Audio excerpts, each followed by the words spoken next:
Hey, hi everyone, welcome back to the session. So the today's session will be all about the DevOps that we've been, learning from the very popular YouTube channel that's called the Harkirat Singh.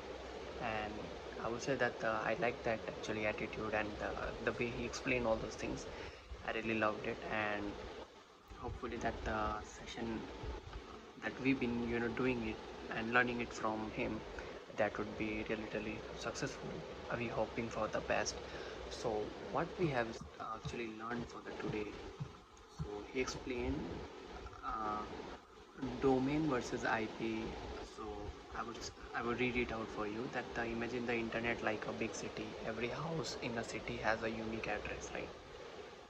So which help people to find it out, but remembering numbers like 192.168.1.1 for every house is hard, so we give house easy names like google.com instead of that its IP address. So these easy names called the domain here, and the domain names, so when you type a google.com, the internet translate it into the IP address, so to take you to the right place. So for that verdict, if I have to talk about, then domain is like a easy to remember name like a contact name in your phone. So IP address is like the contact name phone number, so actual address like your phone number. So that's what. And so again he explained me afterwards that a local network what is like that. So I will read it out for you because it's a it's like a local area network is like a small private internet inside your home, office or schools. And so think of it like imagine your house has multiple rooms, right? My house has multiple rooms, and each room has a device like a computer, mobile and printer. So each I have my house, and in my house there are lots of rooms. Inside that rooms there are couples of uh, devices out there, right? So these devices are all connected to a Wi-Fi and router. So since they are in the same house and connected to the same router, they can talk to each other without using the internet.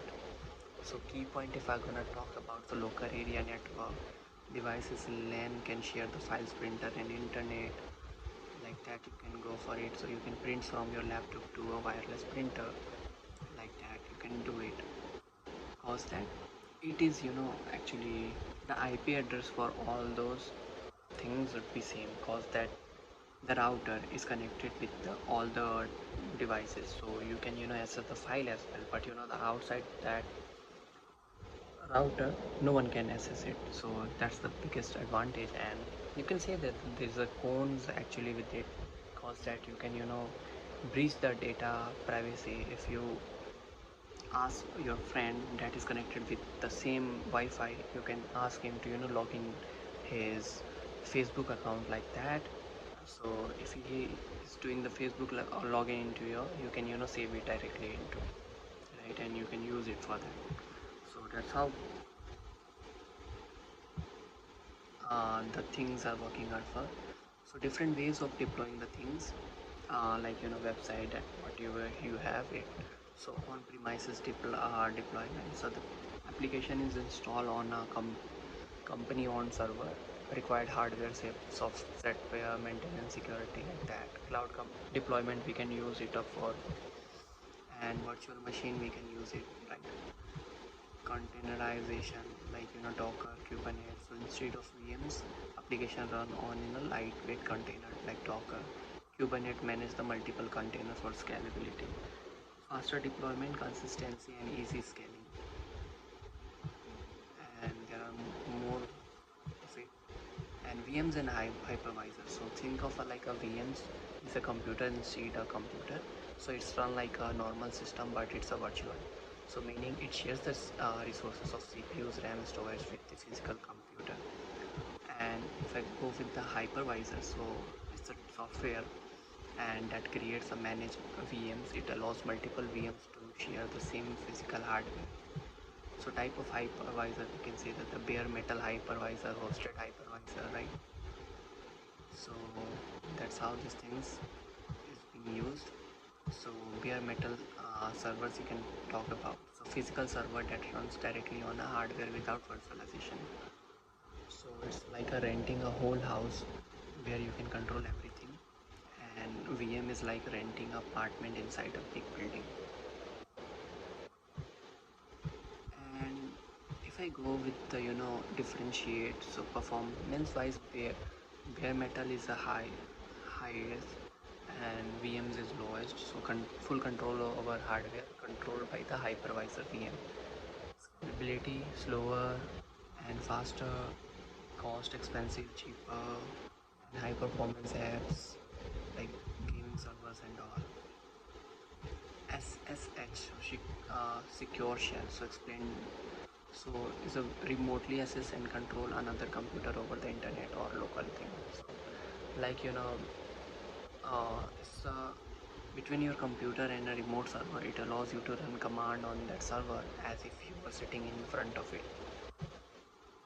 So secure remote login. Why we use it, right? Encrypted communication, file transfer, tuning. So how is this working? So your computer sends a connection request to the remote server. The server verifies your identity, and if the authentication is successful, a secure encryption connection is created. Now you can run command remotely on a server. SSH command basics that we have given, you can go for it while following the things. And now I'm gonna look for the pro, uh, provisioning server. So like means creating and configuring a new server in using droplet. So uh, on DigitalOcean to host application website or dataset. So DigitalOcean is like cloud provider that offers a virtual private servers called droplets. Right? We call in different way that in AWS we call the VMs some other things, but here we call it droplets. So steps to provide login, create a new droplets, right?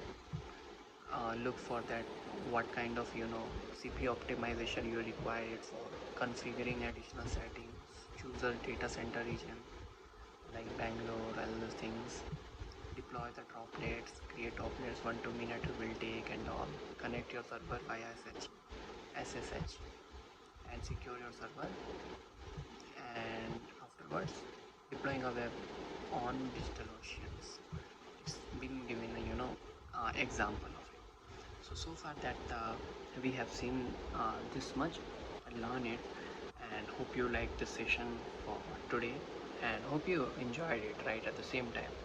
So guys, that's all of my time for the today. See you in the next, catch you in the next, and then bye.